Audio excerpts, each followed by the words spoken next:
잠깐요. 이 영상 시작하기 전에 딱 한 가지만 여쭤볼게요. 혹시 지금 이 순간에도 집값이 오를 것이라는 말도 들리고 내릴 것이라는 말도 들리는데 도대체 어떤 방향이 맞는 것인지 지금 내가 어떻게 해야 하는 것인지 판단이 서지 않아서 답답하신 분 계시지 않으신가요?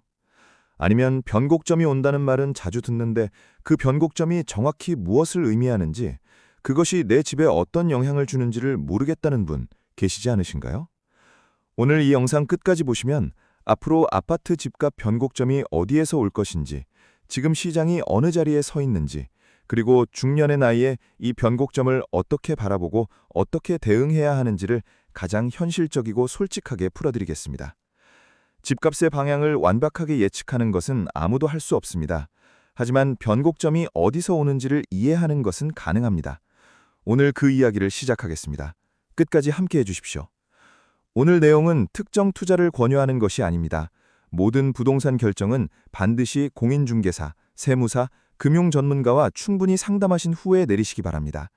이 영상에 등장하는 인물은 모두 이야기를 위해 설정된 가상의 인물이며 실제 인물과는 전혀 관계가 없습니다. 서울 서초구의 한 카페, 어느 봄날 오전이었습니다. 50대 후반의 두 여성이 마주 앉아 있었습니다. 한 사람은 황보경 씨, 다른 한 사람은 최미영 씨였습니다. 두 사람은 오랜 이웃 사이였고 집 문제로 이야기를 나누기 위해 이 자리를 마련했습니다. 보경 씨가 말했습니다. 요즘 집값이 좀 잠잠해진 것 같은데 이게 내려가기 시작하는 것인지 아니면 잠깐 쉬는 것인지 모르겠어. 미영 씨가 대답했습니다. 나도 그게 제일 궁금해. 전문가들도 오른다고 하는 사람, 내린다고 하는 사람이 다 있더라고. 누구 말을 믿어야 해? 두 사람은 한참을 이야기했지만 결론을 내리지 못했습니다. 확실한 것 하나 없이 카페를 나서면서 보경 씨가 말했습니다. 변곡점이 언제 오는 건지 알 수 있으면 좋겠어. 오늘 그 변곡점 이야기를 해드리겠습니다. 첫 번째 이야기. 지금 시장은 어느 자리에 서 있는가? 변곡점을 이야기하려면 먼저 지금 시장이 어디 있는지를 알아야 합니다. 주택 매매 가격은 올해 초까지 상승 흐름을 이어갔지만 다주택자 양도소득세 중과 유예 종료 방침이 발표되고 하반기 세금 인상 가능성이 부각되면서 분위기가 반전됐습니다. 서울 강남권과 경기 주요 지역을 중심으로 다주택자 매물이 증가하고 호가가 하락하는 등 과열 양상이 진정되면서 시장 안정 기대가 커졌습니다. 네이트. 그리고 전문가들 사이의 의견이 팽팽하게 갈리고 있습니다. 4월 조사 기준 시장 전문가는 56%가 상승을 예상한 반면 공인중개사는 54%가 하락을 전망했습니다. 시장 인식은 불과 몇 달 사이 크게 달라졌습니다.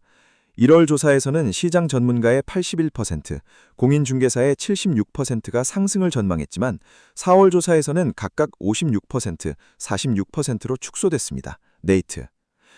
이것이 지금 시장의 현주소입니다. 불과 몇 달 만에 전망이 완전히 달라진 것입니다.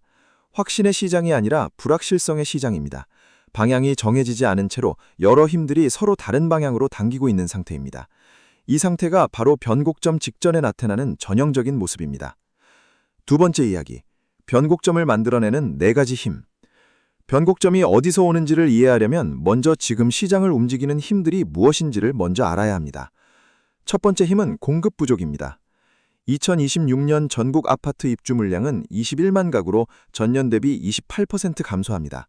공급 부족이 가장 심각한 서울은 임대를 제외하면 17,000여 가구밖에 되지 않습니다. 설상가상 2027년 11,133가구, 2028년 8,337가구로 더 줄어듭니다.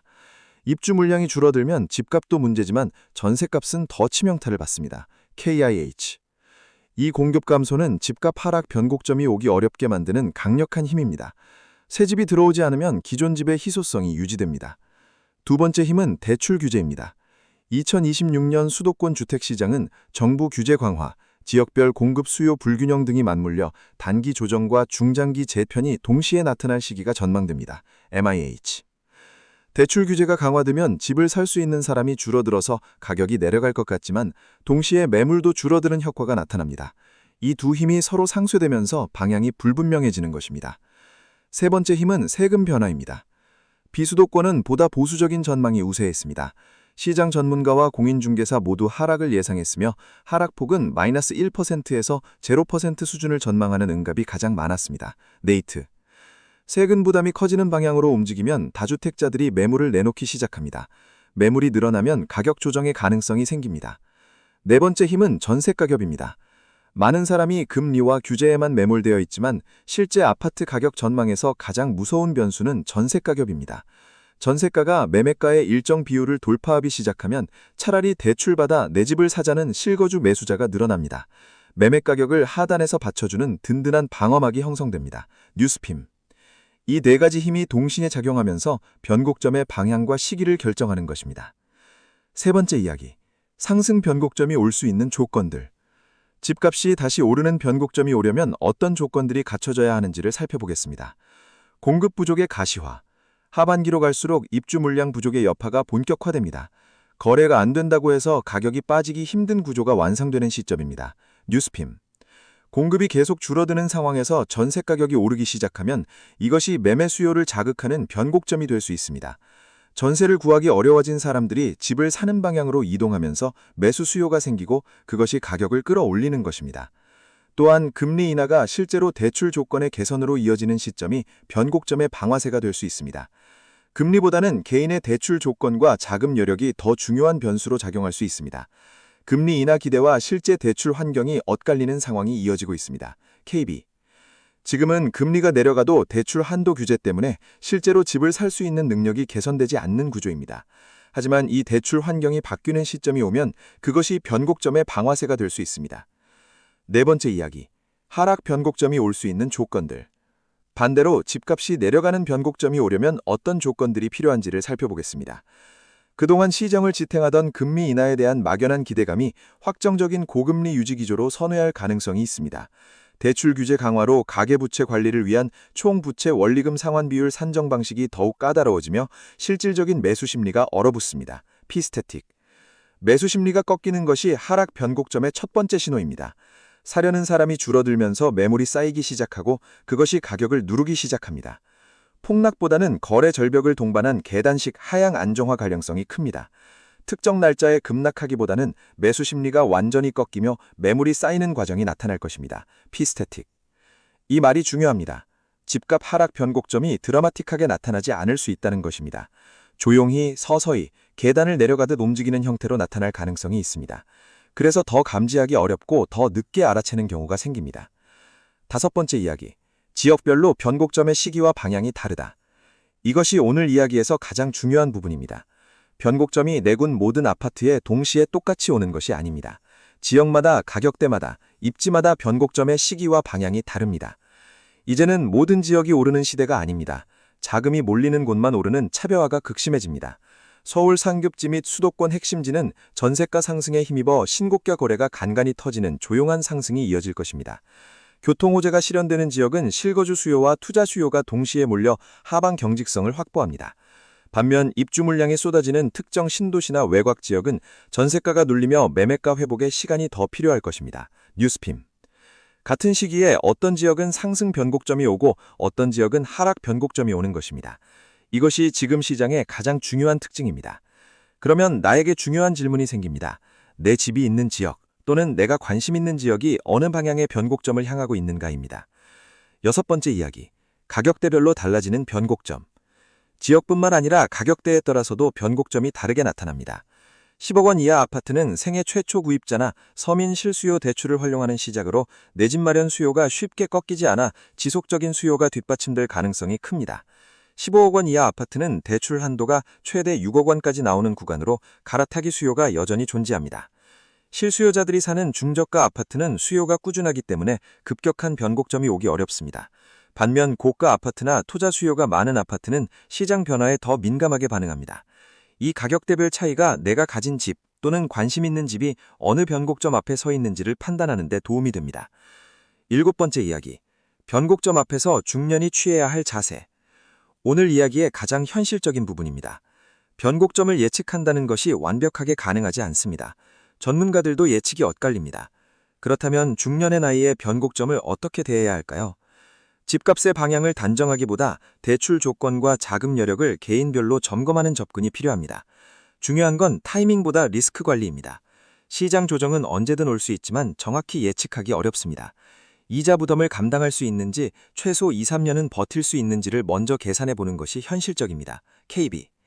이 말이 오늘 이야기에서 가장 중요한 결론입니다.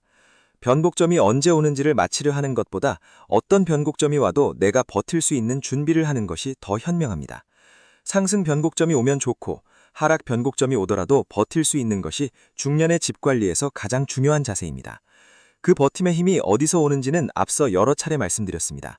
대출을 감당할 수 있는 현금 흐름, 비상자금의 확보, 집 외에 다른 자산을 보유, 이것들이 어떤 변곡점이 와도 흔들리지 않는 기반이 됩니다. 8번째 이야기, 변곡점을 놓치지 않기 위해 주시해야 할 것들. 오늘 이야기를 마무리하기 전에 실용적인 이야기를 드리겠습니다. 변곡점이 올 때 가장 먼저 나타나는 신호들이 있습니다. 전세 가격의 변화를 주시하십시오. 전세 가격이 오르기 시작하면 그것이 매매 가격 상승 변곡점의 전조일 수 있습니다. 반대로 전세 가격이 내려가기 시작하면 매매 가격도 압박을 받을 수 있습니다. 9번째 이야기. 변곡점이 오기 전에 나타나는 시장의 미묘한 신호들. 변곡점은 갑자기 오는 것이 아닙니다. 오기 전에 반드시 신호를 보냅니다. 하지만 그 신호가 너무 조용하게 나타나기 때문에 많은 분들이 놓칩니다. 조금 더 세밀한 신호들을 말씀드리겠습니다. 첫 번째 신호는 호가와 실거래가의 간격입니다. 집주인들이 부르는 가격과 실제로 거래되는 가격 사이의 간격이 벌어지기 시작할 때 시장이 흔들리고 있다는 신호입니다. 파는 사람은 높게 부르는데 사는 사람이 그 가격을 받아주지 않으면 거래가 안 됩니다. 거래가 안 되는 기간이 길어지면 결국 집주인이 가격을 낮추기 시작합니다. 그 낮춤이 쌓이면 시세가 내려갑니다. 반대로 부르는 가격보다 더 높은 가격에 거래되는 경우가 생기면 그것이 상승 변곡점의 신호입니다. 두 번째 신호는 특정 단지의 움직임입니다. 시장 전체가 움직이기 전에 특정 단지나 특정 지역이 먼저 움직이는 경우가 많습니다.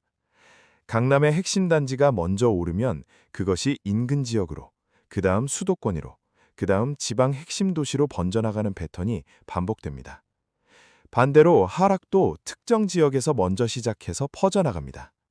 선도 지역의 움직임이 변곡점의 방향을 가장 먼저 보여주는 신호입니다.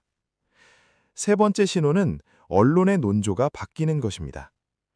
부동산 관련 기사의 분위기가 달라지기 시작하면 시장이 변곡점에 가까워지고 있다는 신호일 수 있습니다.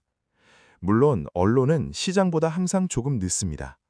그래서 언론에서 변곡점을 이야기하기 시작했을 때는 이미 변곡점이 지나고 있는 경우가 많습니다. 하지만 이 신호가 다른 신호들과 함께 나타날 때는 확인 신호로 활용할 수 있습니다. 부산 해운대에 사시는 50대 후반의 최동호 씨 이야기입니다. 동호 씨는 오랫동안 집값의 방향을 맞추려고 노력했습니다. 전문가들의 말을 들어도 뉴스를 봐도 확신이 서지 않았습니다. 그런데 어느 날 그 생각을 바꿨습니다. 맞히는 것이 목표가 아니라 신호를 읽는 것이 목표라는 것을. 그때부터 매달 자신이 관심 있는 단지의 매물 수와 거래가를 수첩에 적기 시작했습니다. 6개월이 지나자 패턴이 보이기 시작했습니다. 매물이 줄고 거래가 늘어나는 것이 먼저 나타나고 그 이후에 가격이 움직인다는 것을. 동호 씨는 그 기록이 어떤 전문가의 예측보다 더 신뢰할 수 있는 자신만의 지표가 됐다고 했습니다. 10번째 이야기. 2026년 하반기 시장을 결정할 핵심 변수들. 지금부터 하반기를 향해 시장이 어떻게 움직일지를 결정하는 핵심 변수들을 정리해드리겠습니다. 공급 축소, 세금 기준 변화, 양도세 정책, 자산 쏠림이라는 4가지 변수는 투자 판단의 기준선을 바꿉니다. 결론적으로 단기 시세보다 구조적 전환이 시장을 지배하는 해가 될 가능성이 큽니다. 이 4가지 변수를 하나씩 살펴보겠습니다. 첫 번째 변수는 공급 축소입니다. 앞서 말씀드린 대로 서울과 수도권의 입주 물량이 역대 최저 수준으로 줄어들고 있습니다. 이것이 하반기로 갈수록 더 본격적인 영향을 미치게 됩니다. 공급이 줄면 기존 집의 희소성이 커집니다. 이것이 가격의 하단을 지지하는 힘이 됩니다. 두 번째 변수는 세금 변화입니다. 다주택자 양도세 중과 시행 여부, 보유세율의 변화, 공시가격의 조정. 이 세금 변수들이 하반기에 어떤 방향으로 결정되느냐에 따라 매물의 흐름이 달라집니다. 세금이 높아지는 방향이면 다주택자 매물이 늘어날 수 있고, 세금이 완화되는 방향이면 매물이 줄어들 수 있습니다. 세 번째 변수는 대출 정책의 방향입니다. 올해 가계대출 증가율 목표를 경상성장률 전망치의 절반 이하로 설정했습니다. 이는 매달 은행의 대출 한도 관리를 철저히 하겠다는 의미로 은행 문턱이 높아질 것을 예고합니다. 대출 문턱이 높아지면 집을 살 수 있는 사람이 줄어듭니다. 이것이 수요를 억제하는 힘이 됩니다. 하지만 동시에 전세를 구하기 어려워진 사람들의 매수 수요가 일부 생겨나는 역설도 나타납니다. 네 번째 변수는 경기 흐름입니다. 경기가 나빠지면 집을 사려는 사람들의 심리가 위축됩니다. 수입이 불안정해지면 대출을 받아서 집을 사는 것이 두렵습니다. 경기 흐름이 하반기 집값 방향에 예상치 못한 영향을 줄 수 있는 변수입니다. 11번째 이야기, 변곡점 앞에서 어떤 사람들이 현명하게 움직이는가? 같은 변곡점 앞에서도 어떤 사람은 현명하게 대처하고 어떤 사람은 후회를 남깁니다. 그 차이가 어디서 오는지를 이야기해 드리겠습니다. 현명하게 움직이는 사람들의 공통점이 있습니다. 자신의 상황을 먼저 압니다. 내 대출 잔액이 얼마인지, 매달 이자가 얼마인지, 비상자금이 얼마인지, 퇴직할 때까지 몇 년이 남았는지, 이 숫자들을 정확하게 알고 있습니다. 이 숫자들이 변곡점 앞에서 내가 어떤 선택을 해야 하는지를 알려주는 기준이 됩니다. 성급하게 결정하지 않습니다. 변곡점이 온다는 신호가 보이기 시작해도 바로 결정을 내리지 않습니다. 그 신호가 진짜인지 일시적인지를 확인하는 시간을 갖습니다. 한 달, 두 달을 더 지켜보는 여유가 성급한 결정을 막아줍니다. 전문가의 조언을 적극적으로 활용합니다. 혼자 판단하지 않습니다. 공인중개사에게 현장 분위기를 묻고, 세무사에게 세금 변화를 확인하고, 금융 전문가에게 대출 조건을 점검합니다. 이 전문가들의 조각조각 이야기를 종합해서 전체 그림을 그립니다. 반면 후회를 남기는 사람들은 공통적으로 공포나 욕심 중 하나에 끌려서 결정을 내립니다. 공포에 끌리면 급하게 팔아서 손실을 확정짓고, 욕심에 끌리면 준비 없이 뛰어들어서 위험을 자초합니다. 12번째 이야기, 변곡점이 올 때 나에게 맞는 선택을 하는 법. 오늘 이야기를 마무리하면서 가장 현실적인 이야기를 드리겠습니다. 집값 변곡점이 온다는 것이 모든 사람에게 같은 의미가 아닙니다. 상승 변곡점이 왔을 때 집이 있는 사람과 없는 사람의 상황이 다릅니다. 하락 변곡점이 왔을 때 대출이 많은 사람과 없는 사람의 상황이 다릅니다. 지금 집이 없고 마련을 고민하는 분들에게 드리는 말씀이 있습니다. 변곡점의 방향보다 내가 지금 살 수 있는 조건이 되는지를 먼저 확인하십시오.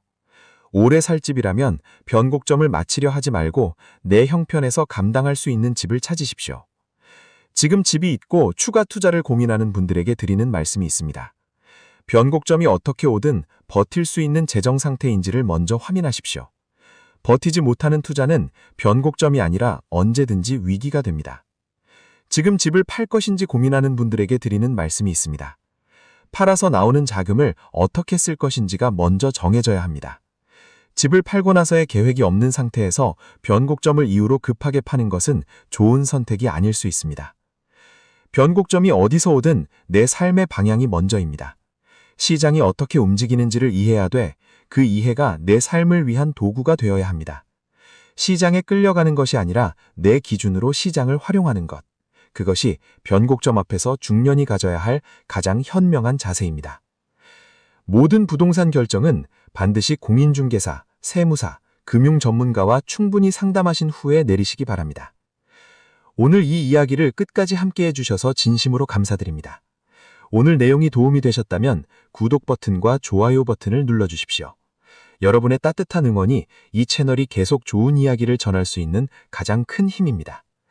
다음 영상에서 다시 뵙겠습니다. 감사합니다.